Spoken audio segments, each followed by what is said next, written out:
एक घने अंधेरे जंगल के बीच में एक टेढ़ी मेढ़ी पुरानी हवेली थी, जहां एक चुड़ैल रहती थी। उसका नाम था कालिंगड़ी।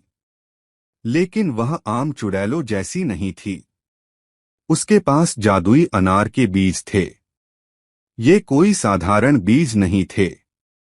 जब भी वह इनमें से एक बीज जमीन पर फेंकती, वह एक छोटे लाल अनार में बदल जाता और फिर धम, एक मीठी रसभरी फटने की आवाज के साथ फट जाता। इसे कहते थे अनार बम। कालिंगड़ी चुड़ैल को लोगों को डराने में कोई दिलचस्पी नहीं थी। उसका शौक था शरारतें करना। वह जंगल से गुजरने वाले राहगीरों या पास के गांव के शरारती बच्चों पर ये अनार बम फेंकती। बम फटता नहीं था, बल्कि एक मीठी फुहार छोड़ता और गुलाबी धुआं फैलाता, जिससे सारा इलाका अनार की महक से भर जाता।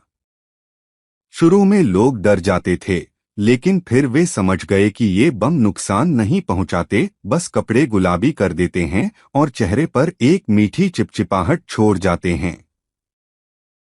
एक दिन इस जादुई अनार बम के बारे में राजा बहादुर सिंह ने सुना।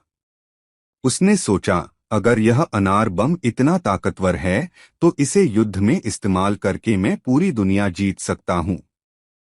उसने अपने सैनिकों को हवेली में भेजा और चुड़ैल से अनार बम का रहस्य हासिल करने का आदेश दिया। लेकिन जैसे ही सैनिकों ने हवेली का दरवाजा तोड़ा, कालिंगड़ी चुड़ैल ने अपनी पूरी थैली के अनार बम एक साथ फेंक दिए। धम धम धम धम, इतने सारे अनार बम एक साथ फटे कि पूरा महल गुलाबी धुएं और अनार के रस से भर गया। सैनिक एकदम गुलाबी हो गए और उनके कवच चिपचिपे हो गए। वे शर्मिंदा होकर भाग खड़े हुए। राजा को अपनी गलती का एहसास हुआ। उसने चुड़ैल से माफी मांगी।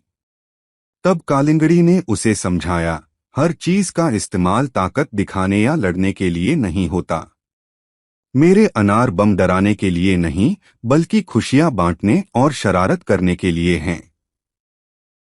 उस दिन के बाद राजा ने चुड़ैल से दोस्ती कर ली। और अब हर साल फाल्गुन महीने में होली के त्योहार पर चुड़ैल पूरे गांव में अपने अनार बम बरसाती है।